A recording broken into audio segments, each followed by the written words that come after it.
ओम शांति। सत्य के संग में मैं आत्मा सहज योगी, सहज ज्ञानी आत्मा हूँ। मेरी सर्व कमजोरियाँ सत्य के संग से स्वाहा हो गई हैं। मैं आत्मा सहज योगी हूँ। सदा ही बाप मेरे साथ है। इसी स्मृति में आज के महावाक्य सुनते हैं। 16/6/2022 के महावाक्य हैं। आज बाबा हम बच्चों को समझाते कि बच्चे तकदीरवान वह हैं जो अच्छी रीति पढ़ाई पढ़ते, जो उबासी खाते, झुटका खाते पढ़ाई के समय पर, वह बाबा ने का अपनी तकदीर को लकीर लगा देते हैं। फिर बाबा समझा रहे कि बच्चे, एक तो तुम अपने को आत्मा समझकर मुझे याद करो, और दूसरा जो भी पाप कर्म हैं पिछले जन्मों के, बाबा कहते वो उन सबको भस्म करो, बाप की याद से भस्म करो, क्योंकि पापों का बोझा सिर पर बहुत है। इसलिए बाबा कहते जल्दी जल्दी याद से इन्हें चुकतू करो। फिर बाबा समझा रहे हैं कि मनुष्य को इतने लंबे चौड़े नहीं होते, देवी देवता भी कोई लंबे चौड़े नहीं होते, बस दैवी गुणधारी होते। इसलिए बाबा कहते तुम बच्चों को किसी भी देहधारी को अब याद नहीं करना है, अब तुम मुझ निराकार शिव परमात्मा को याद करो। मीठे बच्चे, तुम्हें किसी भी देहधारी के नाम रूप में नहीं फंसना। तुम अशरीरी बन बाप को याद करो तो आयु भी बढ़ेगी और निरोगी भी बनेंगे। प्रश्न है, समझदार बच्चों की मुख्य निशानियाँ क्या होंगी? जो सेंसिबल बच्चे हैं उनकी मुख्य निशानियाँ बाबा ने पूछी। उत्तर है, जो सेंसिबल होंगे वह पहले स्वयं में धारणा कर और फिर दूसरों को कराएंगे। बादल भरकर जाए वर्षा करेंगे। पढ़ाई के समय उबासी नहीं लेंगे। ब्राह्मणियों पर रिस्पॉन्सिबिलिटी है, उन्हें यहाँ उन्हें ही लेकर आना है जो रिफ्रेश होकर जाए और फिर वर्षा करे। यहाँ वही आने चाहिए जो योग में अच्छी तरह रहकर वायुमंडल को पावरफुल बनाने में मदद करे। विघ्न न डाले। यहाँ आसपास बड़ी शांति रहनी चाहिए, कोई भी प्रकार का आवाज न हो। गीत है ओम नमो शिवाय। ओम शांति। ओम शांति का अर्थ तो समझाया है ना। बाप कहते आत्मा और परमात्मा शांत स्वरूप है। जैसे बाप वैसे बच्चे, जैसे बाप वैसे बच्चे, तो बाप बच्चों को समझाते तुम शांत स्वरूप तो हो ही। बाबा कोई भी नाम रूप में नहीं फंसाते, यह नाम रूप है बाहर का, इस रूप में तुमको फंसना नहीं है। दुनिया सारी नाम रूप में फंसाती है। बाबा कहते इन सब के नाम रूप हैं, इनको याद नहीं करो, अपने बाप को याद करो। तुम्हारी आयु भी याद से बढ़ेगी, निरोगी भी बनेंगे। लक्ष्मी नारायण भी तुम्हारे जैसे थे, सिर्फ सजे सजाए हैं। ऐसे नहीं कोई छत जितने लंबे चौड़े होते हैं, मनुष्य तो मनुष्य ही है। बाप ने समझाया जो सबसे ऊंच पावन बनते, फिर वही सबसे पतित बनते। इसमें वंडर नहीं खाना है, अपने को देखना है, बाप को बहुत याद करना है। जितना हो सके बाप को याद करो, बहुत सहज है। लव फिर भी अपने पति बच्चों आदि से रहता, सिर्फ कहते थे पतित पावन आओ, बाप आओ, पुकारते थे परंतु हड्डी लव नहीं रहता था। बाप कहते कल्प कल्प में संगम पर आता हूँ, अभी तुम्हें हद से तोड़ बेहद से जोड़ना है। तुम जानते हो फिर से बाप आया हुआ है। कहते हैं कल्प कल्प के संगम युगे जब नई दुनिया की स्थापना करनी है तब मैं आता हूँ। मांगते भी हैं नई दुनिया नया राम राज्य, वहाँ सुख संपत्ति सब है, झगड़ा करने वाला कोई होता नहीं है। शास्त्रों में तो सतयुग त्रेता को भी नरक बना दिया, यह भूल है ना। वह असत्य सुनाते बाप सत्य सुनाते, बाप कहते तुम मुझे सत्य कहते हो ना। मैं आकर सत्य कथा सुनाता हूँ। 5000 वर्ष पहले भारत में किसका राज्य था? बच्चे जानते बरोबर 5000 वर्ष पहले इन लक्ष्मी नारायण का राज्य था। कहते भी है क्राइस्ट से 3000 वर्ष पहले भारत पैराडाइज था। हिसाब तो सीधा है, कहते हैं कल्प की आयु इतनी क्यों रख दी? अरे हिसाब करो ना, क्राइस्ट को इतना समय हुआ, युग ही 4 हैं। भारतवासियों की महिमा गाते सर्वगुण संपन्न 16 कला संपूर्ण संपूर्ण निर्विकारी, फिर 16,108 रानियां आई कहाँ से? तुम जानते हो धर्मशास्त्र कोई भी नहीं है। धर्मशास्त्र उनको कहा जाता जिससे धर्म स्थापक ने उच्चारा। धर्म स्थापक के नाम से शास्त्र बना। अब तुम बच्चे नई दुनिया में जाते हो, यह सब पुराना तमो प्रधान है। इसलिए बाप कहते पुरानी चीज़ों से बुद्धि योग हटाए, माँ में कम याद करो तो तुम्हारे विकर्म विनाश हो। गफलत करते हो तो बाबा समझते हैं इनकी तकदीर ही ऐसी है बहुत सहज बात, क्या यह तुम नहीं समझ सकते हो? मोह की रग सब तरफ से निकाल, एक बाप को याद करो। 21 जन्मों के लिए तुमको फिर कोई दुख नहीं होगा। ना तुम इतनी कुब्जाएं बनेंगे, वहाँ तो समझते बस आयु पूरी हुई, एक शरीर छोड़ दूसरा लेना है। जैसे सर्प का मिसाल, जानवरों का मिसाल देते हैं, जरूर उनको पता पड़ता होगा।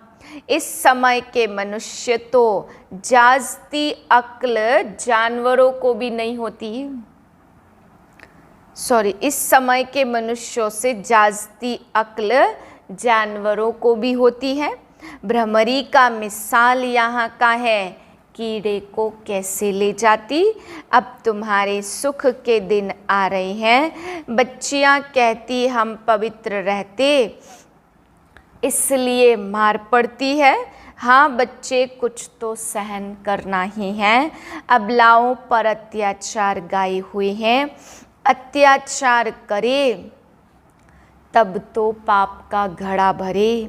रुद्र ज्ञान यज्ञ में विघ्न तो बहुत पड़ेंगे, अबलाओं पर अत्याचार होंगे, यह शास्त्रों में भी गायन है। बच्चियाँ कहती बाबा आज से 5000 वर्ष पहले आपसे मिले थे, स्वर्ग का वर्षा लिया था।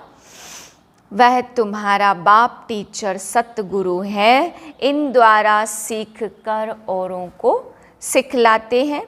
शिव बाबा को पतियों का पति कहा जाता, तो क्यों नहीं उनको पकड़े। तुम सब मूल वतन अपने पियर घर जाएंगे, फिर ससुर घर में आना है। पहले शिव बाबा के पास तो सलामी भरनी ही है, फिर आएंगे सतयुग में। कितना सहज पाई पैसे की बात है। बाबा सब तरफ बच्चों को देखते, कहाँ कोई झुटका तो नहीं खाते। झुटका खाया उबासी दी बुद्धि योग गया, फिर वह वायुमंडल खराब कर देते। क्योंकि बुद्धि योग बाहर भटकता है, तब बाबा हमेशा कहते बादल ऐसे ले आओ जो रिफ्रेश होकर जाए, वर्षा करे। बाकी क्या करेंगे, ले जाने वाले पर भी रिस्पॉन्सिबिलिटी है। कौन सी ब्राह्मणी सेंसिबल है जो भरकर जाए फिर वर्षा करे। ऐसे को लाना बाकी को लाने से फायदा ही क्या है। सुनकर धारणा कर, फिर धारणा करानी भी है, मेहनत भी करनी है। जिस भंडारी से खाते हैं काल कंटक दूर हो जाते, तो यहाँ वह आने चाहिए जो अच्छी रीति योग में रह सके, नहीं तो वायुमंडल खराब कर देते। इस समय और ही खबरदार रहना है। फोटो आदि निकालने की भी बात नहीं है। जितना हो सके बाप की याद में रह योगदान दो। आसपास बड़ी शांति रहनी चाहिए। हॉस्पिटल हमेशा एकांत में रहती, जहाँ आवाज़ ना हो। पेशेंट को शांति चाहिए। वह कहते 2 मिनट डेड साइलेंस, परंतु वह 2 मिनट भी बुद्धि पता नहीं कहाँ कहाँ रहती है। एक को भी सच्ची शांति नहीं रहती। तुम तो डिटैच हो जाएंगे। हम आत्मा है, यह है अपने स्वधर्म में रहना। बाप के ही महावाक्य हैं, लाडले बच्चों मुझे याद करो तो तुम्हारे जन्म जन्मांतर के पाप कट जाएंगे। योग लगाएंगे तो विकर्माजीत बनेंगे और ऊंच पद भी पाएंगे। ऐसा कभी नहीं होता सिवाय संगम के, जबकि हम माता पिता से वर्षा लेते हैं, सुख घनेरे लेते हैं। रावण राज्य में दुख घनेरे और राम राज्य में सुख घनेरे। उनका सब पैसा मिट्टी में मिल जाना है। यहाँ प्राप्ति बहुत भारी है। थोड़ी लड़ाई लगने दो, फिर देखना क्या होता। बाकी कहानी है तुम बच्चों की। सच्ची कहानी सुनकर तुम सचखंड के मालिक बन जाते हो।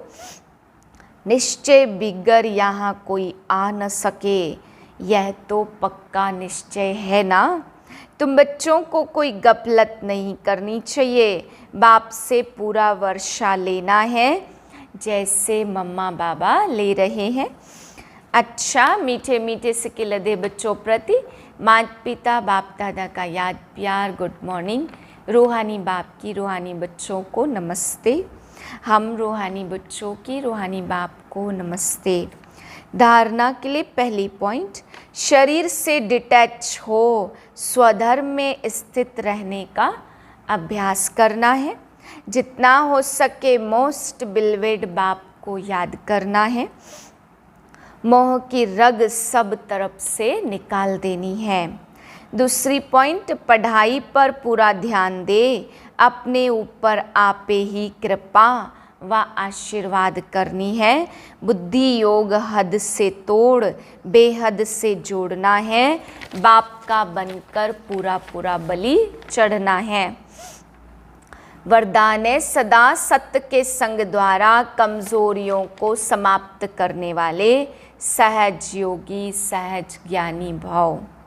कोई भी कमजोरी तब आती जब सत्य के संग से किनारा हो जाता और दूसरा संग लग जाता। इसलिए भक्ति में कहते सदा सत्य संग में रहो। सत्संग अर्थात सदा सत्य बाप के संग में रहना। आप सबके लिए सत्य का संग अति सहज है, क्योंकि समीप का संबंध है। तो सदा सत्संग में रह कमजोरियों को समाप्त करने वाले सहज योगी सहज ज्ञानी भाव। स्लोगन है, सदा प्रसन्न रहना है तो प्रशंसा सुनने की इच्छा का त्याग कर दो। मातेश्वरी जी के अनमोल महावाक्य मुक्ति और जीवन मुक्ति की स्टेज। मुक्ति और जीवन मुक्ति दोनों स्टेज अपनी अपनी है। जब हम मुक्ति अक्षर कहते तो मुक्ति का अर्थ आत्मा शरीर के पार्ट से मुक्त है। गोया आत्मा का शरीर सहित इस सृष्टि पर पार्ट नहीं है। जब आत्मा का मनुष्य हस्ती में पार्ट नहीं है, गोया आत्मा निराकारी दुनिया में है, सुख दुख से न्यारी दुनिया में है। इसको ही मुक्त स्टेज कहते। इससे कोई मुक्ति पद नहीं कहते जो आत्मा कर्म बंधन से मुक्त है, अर्थात शरीर के पार्ट से होते हुए भी वो कर्म बंधन से न्यारी है, तो उससे जीवन मुक्त पद कहते हैं। जो सबसे ऊंची स्टेज है वो है हमारी देवताई प्रारब्ध। इस जन्म में पुरुषार्थ करने से सतयुगी देवताई प्रारब्ध मिलती, वो है हमारा ऊंच पद। परंतु जो आत्मा पार्ट में नहीं है उन्हों को पद कैसे कहे। जब आत्मा का स्टेज पर पार्ट नहीं तो मुक्ति कोई पद नहीं है। अब इतने जो मनुष्य संप्रदाय हैं वह कोई सब के सब सतयुग में नहीं चलते, क्योंकि वहाँ मनुष्य संप्रदाय कम रहती है। तो जो जितना प्रभु के साथ योग लगाए, कर्मातीत बने, वो सतयुगी जीवन मुक्त देवी देवता पद पाते हैं। बाकी जो धर्मराज की सजाएं खाकर कर्म बंधन से मुक्त हो शुद्ध बन मुक्ति धाम में जाते हैं, वह मुक्ति में है, लेकिन मुक्ति धाम में कोई पद नहीं है। वह स्टेज तो बिगर पुरुषार्थ आप पे ही अपने समय पर मिल ही जाती। जो मनुष्यों की चाहना द्वापर से लेकर कलयुग के अंत तक उठती आई है कि हम जन्म मरण के चक्र में न आवे, वो आश अब पूर्ण होती।